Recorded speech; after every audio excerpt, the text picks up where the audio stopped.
Today we talk about the events happening in our nation this past week and answer a listener question on how we can be the church in light of those events. Welcome to the To Be the Church podcast, where we explore what it looks like to truly be the church in today's culture. I'm Tyler. This is Andrew. This is not Ben. Not Ben. Yeah, John. Welcome. John Siebert, the local lead pastor of NGC Battle Ground.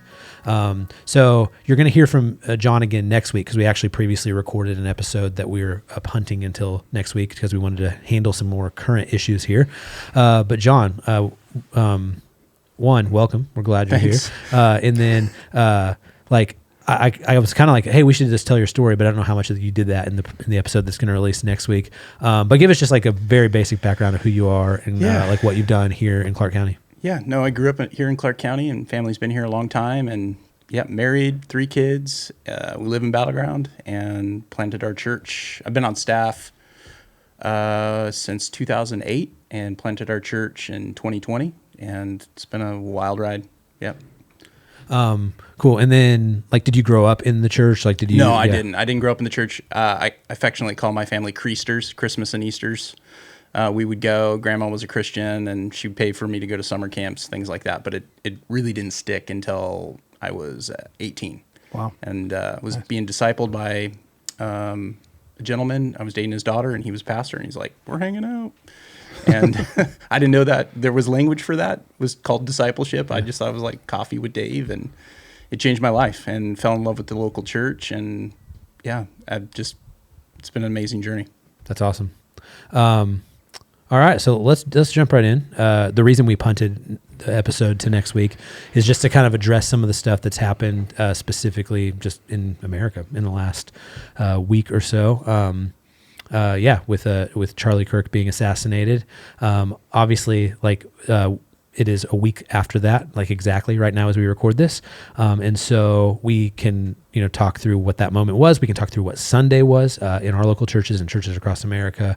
But I just wanted to address this. And then we did have a question come in from a listener that we'll handle here in a little bit. Yeah, so it's like a Charlie Kirk moment, kind of like in culture. And even last week, I think our last episode, Ben and Kenan were on it, kind of talking about sabbatical, right? Yeah. Last Friday. And so that was recorded, I think, Wednesday, which was when it was in the midst of everything going down. Yeah, and the news hadn't totally gone yet. And then, of course, anybody not living under a rock with from Wednesday night to Thursday to Friday as they're looking for the assassin. It was just such a wild news cycle. So I think this week, being able to get out front of this and answer some questions and just kind of do it. So on Sunday, all 5 of our churches in our kind of pastoral prayer time did address this incident and prayer for his family. I know here at Eastside, we prayed for Kirk's family, his wife Erica, their kids.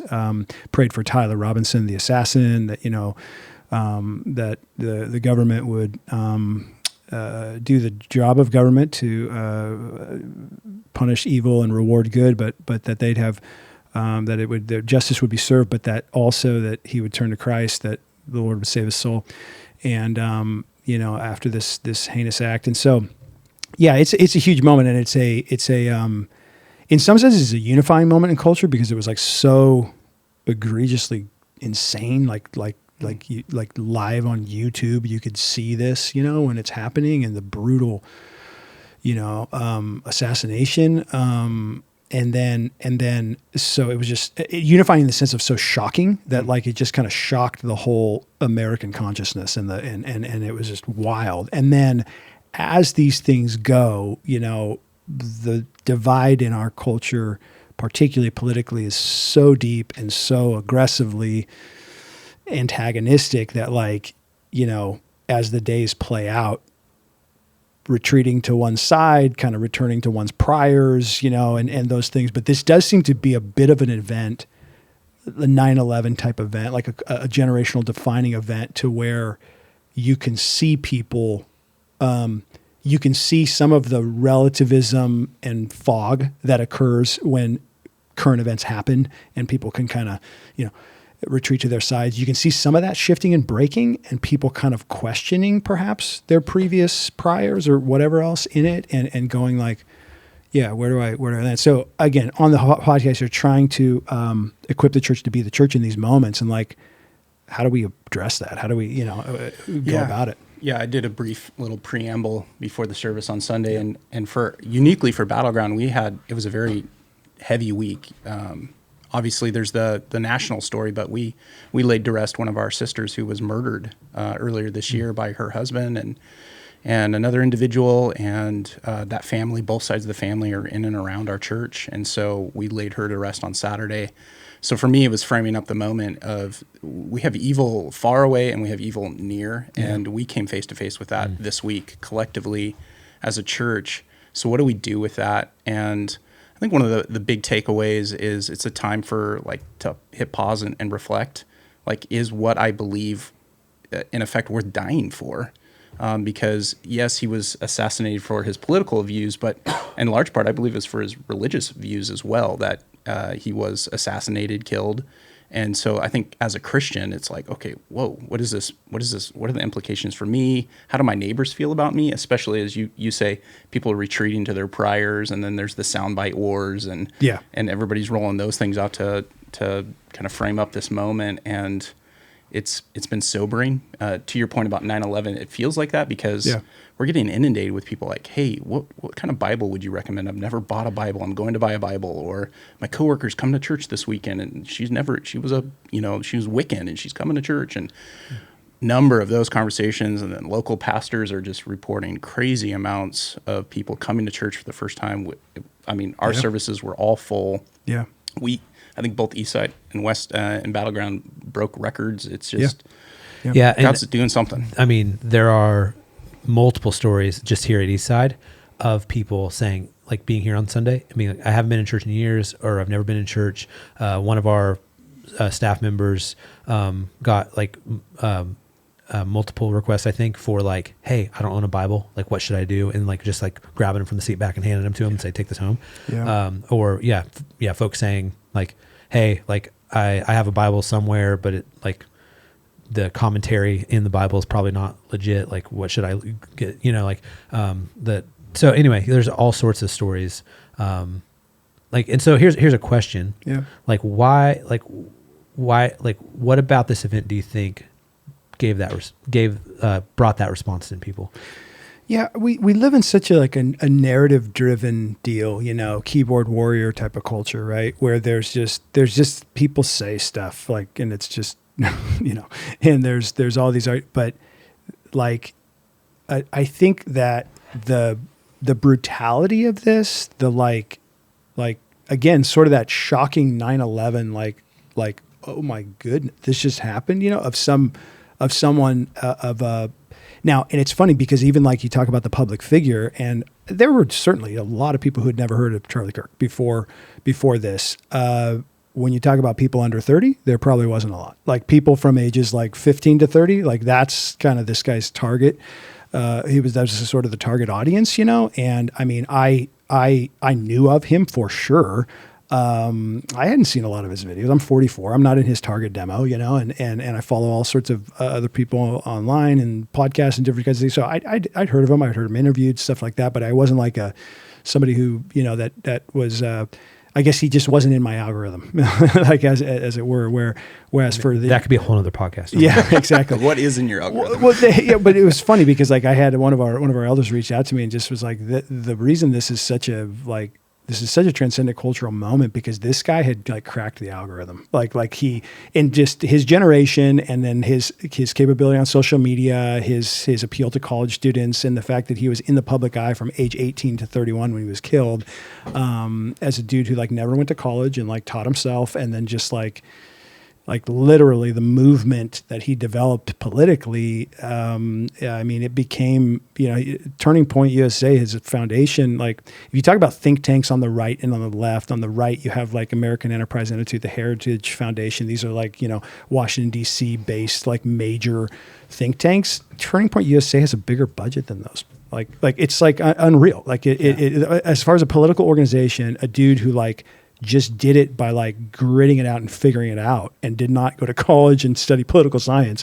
The movement that he built and that, was built around him was just wild, right? So I think that the public nature to it, the fact too that like you talk about his reach, he was a guy who would like go on like an OnlyFans podcast, like and with like gals that were OnlyFans gals, like porn stuff, and like they would, not a porn situation, but like they would like interview him and he would like talk to them about biblical femininity and stuff just wild stuff that's out there at the college campuses. But then too, like the major podcast, the Joe Rogans of the world and the Bill Maher's of the world, and Gavin Newsom recently, the governor of California had him on, and it's like, and he's sitting there with guys like that who are ideological opposed to them. He's laughing with them. Gavin Newsom was talking about on his podcast, who's like one of the leading presidential candidates from the left, is the governor of California for the 2028 cycle. Like he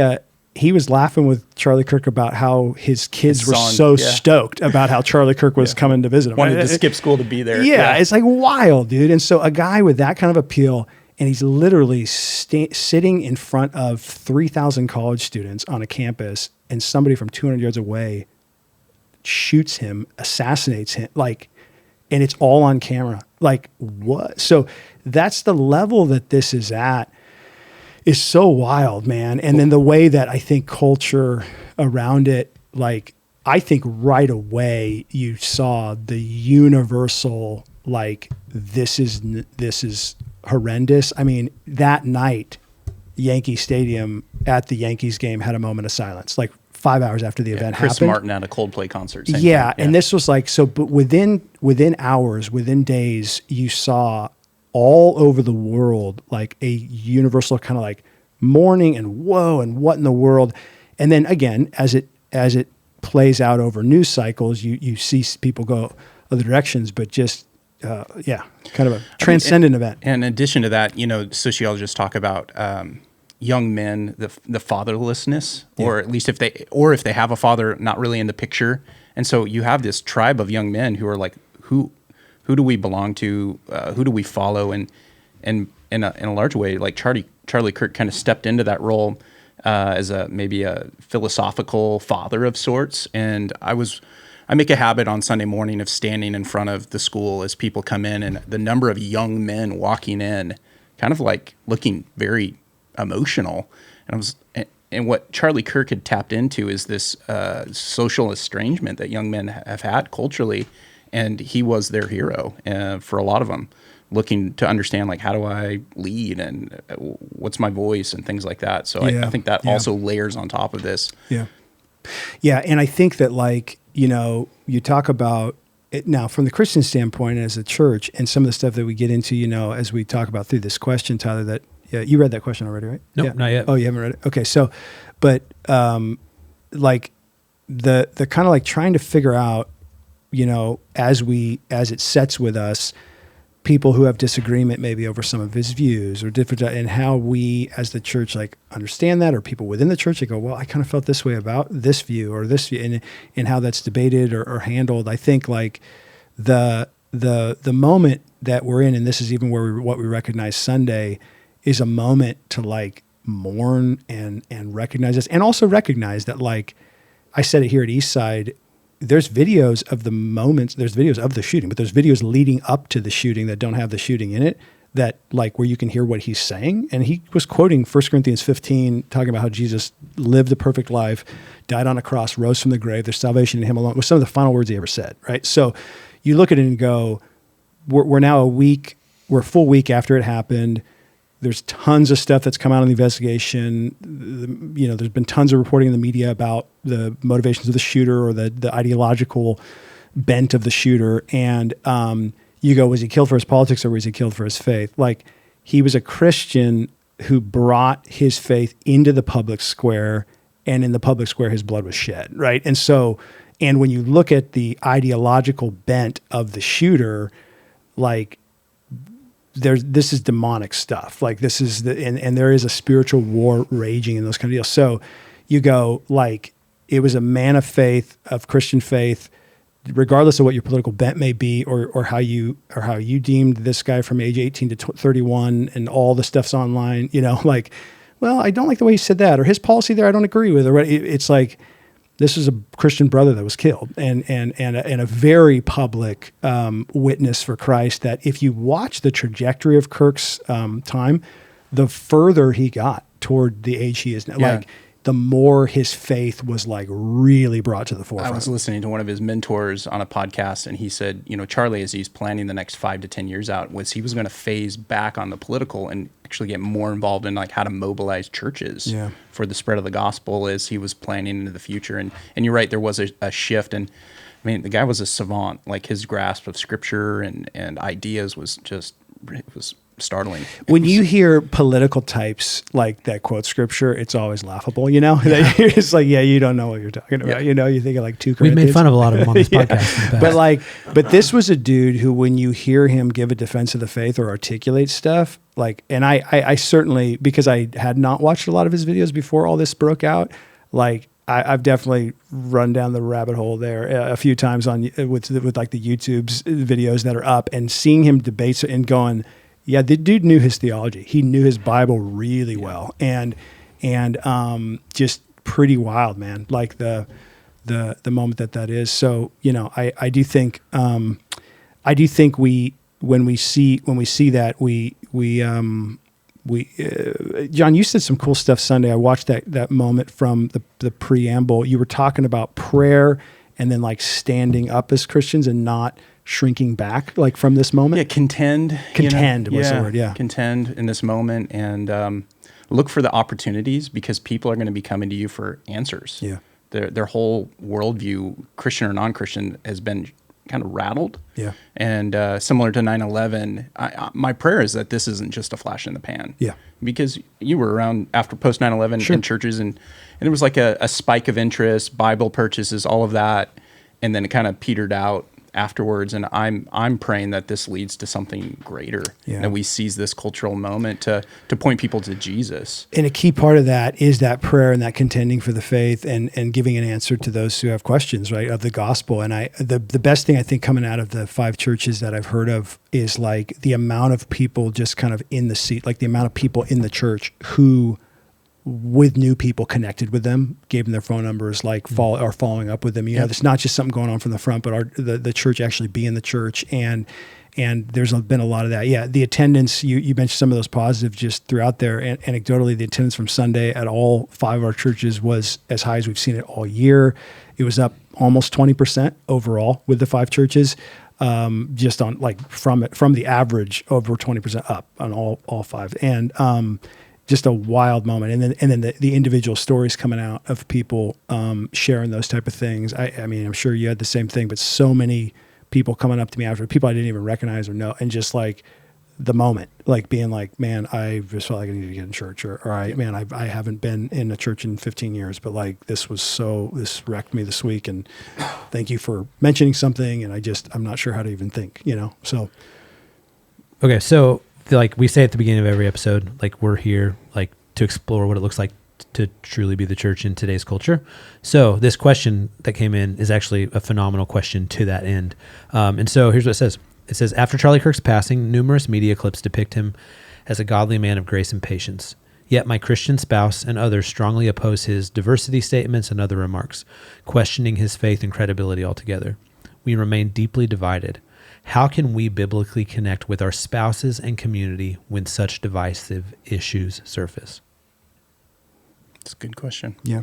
And I think this is applicable. The question asker says, like them and their spouse, which is certainly a thing. And then I think you could also apply this to like you and a fellow church member, or you and a friend, and you and a coworker, or whatever, that like, how do you handle that when in a moment like this, right? Where these are these hot button kind of flashpoint things. So yeah, the first thing that comes to mind with me is to like look at it on the human level and with moral clarity, like zoom in on what this is right now. Right.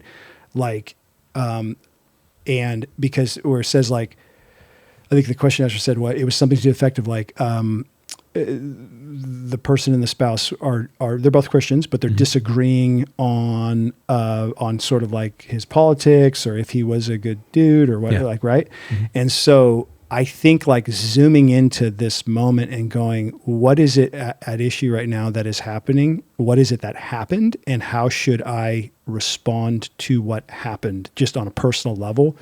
What happened was a political assassination of a dude, like and whatever you think of that dude, of a father, of a husband, of someone who engaged in talking, in dialogue, in debate, right? Yeah. And full stop, right? Yeah. And it's like, he's a human, right? And then he was brutally assassinated in front of thousands of people and in front of millions upon millions that saw it online. And you go, this is grievous. This is like, whoa. So the moral clarity to just go, no matter what, look at that, what happened, and then meet there on that like human level of like, this is a broken, brutal world, and this is something. And I've not heard like a conservative or a Christian or I say like he's perfect. I mean, and listen to every video he's ever made, all the canon of everything, and take into account like he started speaking at 18. Sure. The things I said at 18. Like, aren't you glad that YouTube wasn't like no cell phones? I'm so glad because I was just like an idiot, And so I would caution you to be careful. In that regard of like taking his whole canon and be like, well, he said this back in 2007. Like, I mean, I imagine some of his thoughts have changed. Similar to you, like I wasn't in his algorithm. I didn't, but I have spent a lot of time, like what are the most egregious videos that he's supposed to have made? And I went back and listened, like in context, I'm like, I actually agree with most of what he said. There might be some tone and tenor, and I think we need to be careful not to do like the tone police things, and police people's tones. I mean, obviously we want to be gentle and kind in our approach, but, yeah, he was a human being. Sure. Yep. And I do think in the public square, dude, the public square, our public square is nasty, dude. And if you're going to bring your faith into the public square, and if you're going to make your livelihood in the public square in politics or in, these type of things, like this doesn't, especially as a Christian, this doesn't mean you don't like operate as a Christian. You don't do those sort of things, but like, it's not a tame world. Right. And so I think like you, John, what I think like, and I haven't gone through all of that stuff, but just knowing the players and knowing the game in political moments like this, what I want to do in something like this, if I'm having a disagreement with somebody, is I want to go, let's look at the thing in question. Like let's you feel like not just the soundbite. Yeah, not the soundbite. Let's look at something that's in question, in context. Let's watch it together. Let's just watch this together. And then you watch it together, and then you can maybe have some discussions on the principles that are there or on those type of things. And so I think that like the headline culture and the soundbite culture has actually made us just dumber as human beings. Well, so it stems from our attention span culture. Yes. Yeah, exactly. Which is in the garbage. Yeah. And so I think with short attention spans and the way that the algorithms work and everything like that, you and I are made to like, and Tyler, you could talk to us forever about this on the communication stuff and all the stuff you've researched over the years on it, but for our heart rates to go up so that we get enraged and click further and further and further into the algorithm, right? So that we can be marketed to by said, social media sites. But I think like that, all this to say as Christians, take the stuff on its face in context, look through it, read through it, like you said, John, listening to those videos, some of the stuff like you hear the things about racism or the different things that are thrown that way. And just to get into a little bit of the substance of this argument as it relates to Kirk, Kirk was an opponent of DEI, like of diversity, equity, and inclusion. He was one of the leading proponents on the right that was like kind of campaigning against the DEI sort of regime in our culture, affirmative action and DEI and those type of things, which our culture traditionally has been a meritocracy where it's like, it doesn't matter your race or those things, but post segregation and these kind of things where a meritocracy is what our culture is meant to be. And DEI and meritocracy and what DEI develops versus the meritocracy, those are opposed to one another. So Kirk is taking on those type of issues. And it's like, as I watch these different clips and you look at it and you go when you're talking about diversity, equity, inclusion, and you're talking about the need for us to not, this is Martin Luther King Jr.'s, this was MLK's vision, not the color of my skin, but the content of my character. But the problem is from the civil rights movement in the late 60s, after King got assassinated, shifting to the DEI framework is not King's framework. It's not. It is the affirmative action and that kind of thing. And so it's that there needs to be racial quotas and those things. So that's what Kirk would speak against. And when you speak against those things and people bring up the issue of race or whatever, like you're going to talk through it based on, I don't care what the guy's skin color is or the gal's skin color. It needs to be a meritocracy. They need to, no matter what your skin color is, you need to work and you need to earn and you need to do those things.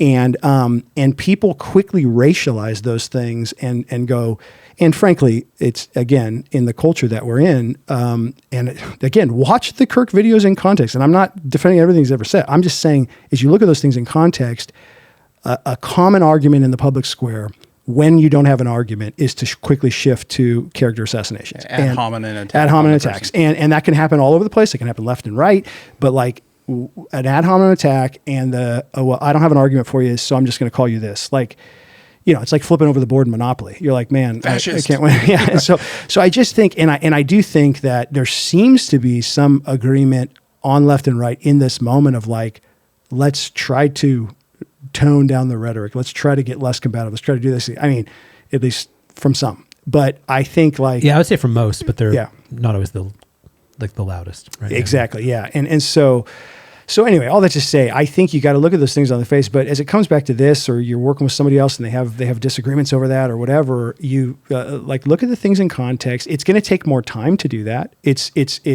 more nuance. It takes more nuance. It takes more time. It takes more self-control. It takes more patience.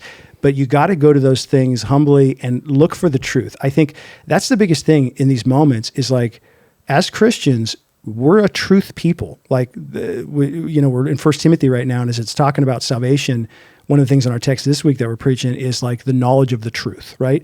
And so we are a truth people, and like our eyes are open, right? That we're not blinded by the God of this age. Our eyes are open. We're a truth people. So in any arena here, you have to seek out truth, and it's just much more easier in the political framework that we're in to not do your own thinking, but to allow a side that maybe you're oriented more toward, or maybe you feel a little bit more toward, or whatever, you grew up a certain way, to allow the talking points of that side to do your thinking for you. And like, as Christians, we just can't do that. We have to be better citizens than that. We got to be more engaged in the dialogue. And, but yeah, it's going to take patience, and it's going to take looking into it, so.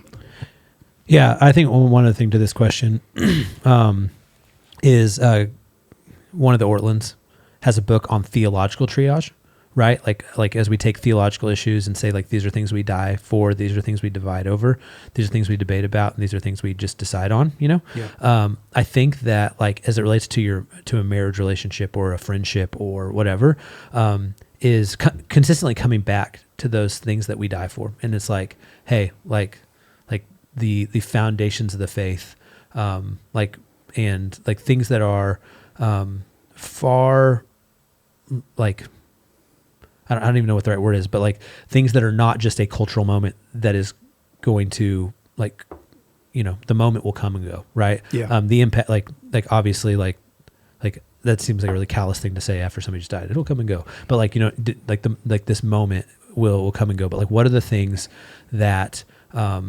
that we as Christians like would die for? And I think like rallying around those things is always a good idea when there's any sort of disagreement. Yeah. and trying, so. Yeah, there's so much in our dialogue today is like, just walk away from every relationship you disagree with that person on. And you see these articles online like, I don't associate with my conservative parents anymore, or the flip side of that, my liberal friends, I've just cut them all out. And like, we should fight for common ground and dialogue and all of those things, because that's what Christ calls us to. We're supposed to be people of peace in this land, and to fight for that. Yeah. Moral clarity and the need for it, and to push into it in moments like this particularly. But yeah, Tyler, I think what you're saying, as you were talking about the things that last, and that's where I think even looking at this instance and thinking about the brutality of the situation and what actually happened, no matter what you think about the person, versus like, was this a person who was good or bad, or was this a person I agreed with or not? It doesn't matter who it is. Like, just full stop. It's evil. Full stop. It's evil. And I mean, it says in Ezekiel 33-ish, like, even the wicked, like that God himself doesn't rejoice in the death of the wicked, right? You think of Jonah, right, with Nineveh, that like he sent Jonah there, and at the end when Jonah's all ticked off after they repent, and God's like, there's hundreds of thousands of people there, and then that great line at the end of Jonah where it's like, and many cattle, it's like there's even like, which you love that, John. Yeah. You're like, yeah, cows matter, dude. Yeah. so, but I think like you see God's love, and I mean, this ultimately is the gospel. God's love even for his enemies to the point of hanging on the cross. Christ, Father, forgive them; they know not what they do. Right, and so I think as Christians, and we go full circle. This is one reason we prayed for Tyler Robinson on Sunday, because it's like we pray for our enemies. We pray for those who do these egregious things because we want God to reach them. And I mean, we looked at it from Sunday with Paul at all of our churches, like the chief of sinners, a guy who was like persecuting and proving of the murder of Christians, standing there, Stephen's getting murdered, approving of it, of him getting stoned to death for his faith. And it's like, and God saved him and then used him to be this great apostle. And I think like that's our God. And so that's where I go, getting out of the debate of like, those different things and realizing the things that'll last in this situation are those realities that like, the whole like, oh, what was his opinion on this? The things that will last are like, this man got publicly assassinated, brutally assassinated in the public square, and left a widow and 2 children, and like that's what really mattered. Like mourn in this, and then like pray for them, and then be the church. But yeah. Well, John, thanks for joining us. Yeah, of course. We'll see you next week with a couple of our other guys on the podcast. But we want to hear from you. If you have questions, hit us up. podcast@tobethechurch.com is the best way to do that. You can also do that in the YouTube comments or on social media @tobethechurch. Have a great week.